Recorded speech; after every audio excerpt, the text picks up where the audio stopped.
ಕಾಶ್ಮೀರದಲ್ಲಿ ಅಡಗಿದ್ದಾನೆ ಉಗ್ರ ಹಾಶಿಮ್ ಮೂಸಾ. ದಕ್ಷಿಣ ಕಾಶ್ಮೀರದ ಅರಣ್ಯದಲ್ಲಿದ್ದಾನಂತೆ ಹಾಶಿಮ್ ಮೂಸಾ. ಅಡಗಿರುವಂತ ಹಾಶಿಮ್ ಮೂಸಾಗೆ ಸೇನೆಯಿಂದ ಶೋಧವನ್ನು ಮಾಡಲಾಗ್ತದೆ. ಆತನನ್ನ ಹುಡುಕಿ ಕೊಟ್ಟಂತವರಿಗೆ, ಆತ ಎಲ್ಲಿದ್ದಾನೆ ಅನ್ನುವಂಥದ್ರ ಬಗ್ಗೆ ಮಾಹಿತಿ ಕೊಟ್ಟಂತವರಿಗೆ 20 ಲಕ್ಷ ಬಹುಮಾನವನ್ನ ಕೂಡ ಘೋಷಣೆ ಮಾಡಲಾಗಿದೆ. ಪಾಕಿಸ್ತಾನಕ್ಕೆ ತೆರಳಿಕ್ಕೆ ಪ್ರಯತ್ನವನ್ನ ಮಾಡ್ತಾ ಇದ್ದಾರೆ ಹಾಶಿಮ್ ಮೂಸಾ. ಆದ್ರೆ ಪಾಕಿಸ್ತಾನದ ಗಡಿಯುದ್ದಕ್ಕೂ ಕೂಡ ಸೇನೆಯವರು ಹೈ ಅಲರ್ಟ್ ನಲ್ಲಿದ್ದಾರೆ. ಮೂಸಾ ಬಗ್ಗೆ ಮಾಹಿತಿಯನ್ನ ಕೊಟ್ಟರೆ 20 ಲಕ್ಷ ಬಹುಮಾನ ಘೋಷಣೆ ಮಾಡಲಾಗಿದೆ. 6 ಭಯೋತ್ಪಾದಕ ದಾಳಿಯಲ್ಲಿ ಹಾಶಿಮ್ ಮೂಸಾನ ಕೈವಾಡ ಇದೆ. ಇವನು ಮಾಜಿ ಸೇನಾ ಕಮಾಂಡರ್ ಆಗಿದ್ದಂಥವನು. ಪಾಕಿಸ್ತಾನ ಸೇನೆಯದ್ದು ಲಷ್ಕರ್ ಜೊತೆ ಸೇರ್ಕೊಂಡಿದ್ದಾನೆ. ಲಷ್ಕರ್ ಜೊತೆ ಸೇರ್ಕೊಂಡಿದ್ದಲ್ಲದೆ ಸೊನ್ಮಾರ್ಗ್ ಆಗಿರ್ಬೋದು, ಗುಲ್ಮಾರ್ಗ್ ಆಗಿರ್ಬೋದು, ಈಗ ಮೊನ್ನೆ ನಡೆದಂಥ ಏಪ್ರಿಲ್ 22ನೇ ತಾರೀಕು ನಡೆದಂಥ ನರಮೇಧದಲ್ಲೂ ಕೂಡ ಭಾಗಿಯಾಗಿರುವಂಥವನು.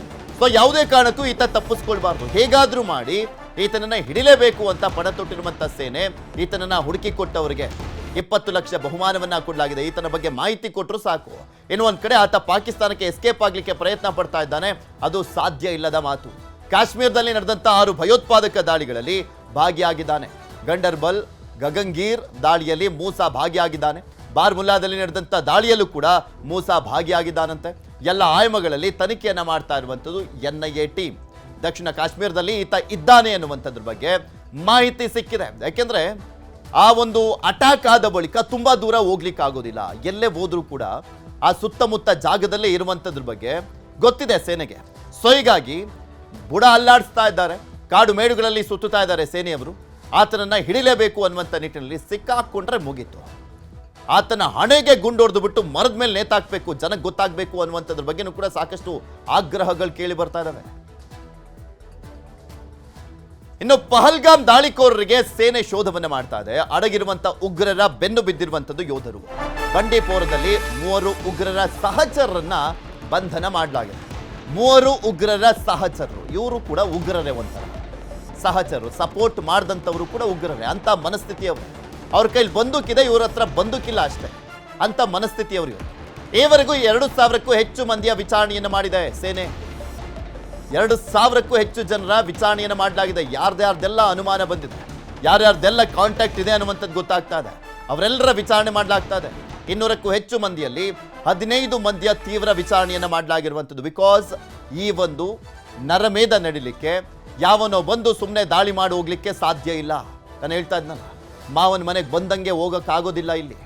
ಇಲ್ಲಿ ಸ್ಪಷ್ಟವಾಗಿ ಲೋಕಲೈಟ್ಸ್ಗಳು ಸಾಥ್ ಕೊಟ್ಟಿದ್ರೆ, ಸ್ಕೆಚ್ ಅನ್ನ ಹಾಕಿಕೊಟ್ಟಿದ್ರೆ, ಅಲ್ಲಿ ಸಪೋರ್ಟ್ ಅನ್ನ ಮಾಡಿದ್ರೆ ಮಾತ್ರ ಸಾಧ್ಯ. ಅದೆಲ್ಲವೂ ಕೂಡ ಆಗಿದೆ ಇಲ್ಲಿ. ಸೊ ಹೀಗಾಗಿ ಆ ಉಗ್ರರನ್ನ ಹುಡುಕುವಂತ ಕೆಲಸವನ್ನ ಮಾಡಲಾಗ್ತಾ ಇದೆ. ಅವರಿಗೆ ಸಪೋರ್ಟ್ ಮಾಡಿದಂಥವ್ರನ್ನು ಕೂಡ ವಿಚಾರಣೆ ಮಾಡಲಾಗ್ತದೆ. ಕೆಲವರನ್ನ ಬಂಧನ ಕೂಡ ಮಾಡಲಾಗಿದೆ. ಇದೆಲ್ಲ ಸೀಕ್ರೆಟ್ ಆಪರೇಷನ್ಸ್.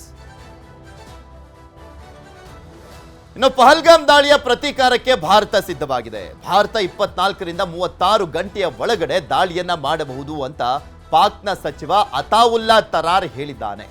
ಕಾಕಳಿ ಎಷ್ಟರ ಮಟ್ಟಿಗೆ ಅವರು ಪತ್ರಗುಟ್ಟು ಹೋಗ್ತಾ ಇದ್ದಾರೆ ಅಂತ. ಭಾರತದಲ್ಲಿ ನಡೀತಾ ಇರುವಂಥ ಬೆಳವಣಿಗೆಗಳು ನಾವು ಪ್ರತಿದಿನ ಮಾಧ್ಯಮದಲ್ಲಿ ತೋರಿಸ್ತಾ ಇದೀವಲ್ಲ, ಅದನ್ನ ನೋಡಿಬಿಟ್ಟೆ ಅವರಿಗೆ ಆತಂಕ ಶುರುವಾಗ್ಬಿಟ್ಟಿದೆ. ಭಾರತದಲ್ಲಿನ ಬೆಳವಣಿಗೆಗಳಿಂದ ಪಾಕಿಸ್ತಾನಕ್ಕೆ ಯುದ್ಧದ ಭೀತಿ ಶುರುವಾಗಿದೆ. Pakistan has credible intelligence that India intends carrying out military action against Pakistan in the next 24 to 36 hours on the pretext of baseless and concocted allegations of involvement in the Pahalgam incident. Indian self-assumed hubristic role of judge, jury, and executioner in the region is reckless and vehemently rejected. Pakistan has been the victim of terrorism itself and truly understands the pain of this scourge. We have always condemned terrorism in all its forms and manifestations anywhere in the world. Being a responsible state, Pakistan open-heartedly offered a credible, transparent, and independent investigation by a neutral commission of experts to ascertain the truth. Unfortunately, rather than pursuing the path of reason, India has apparently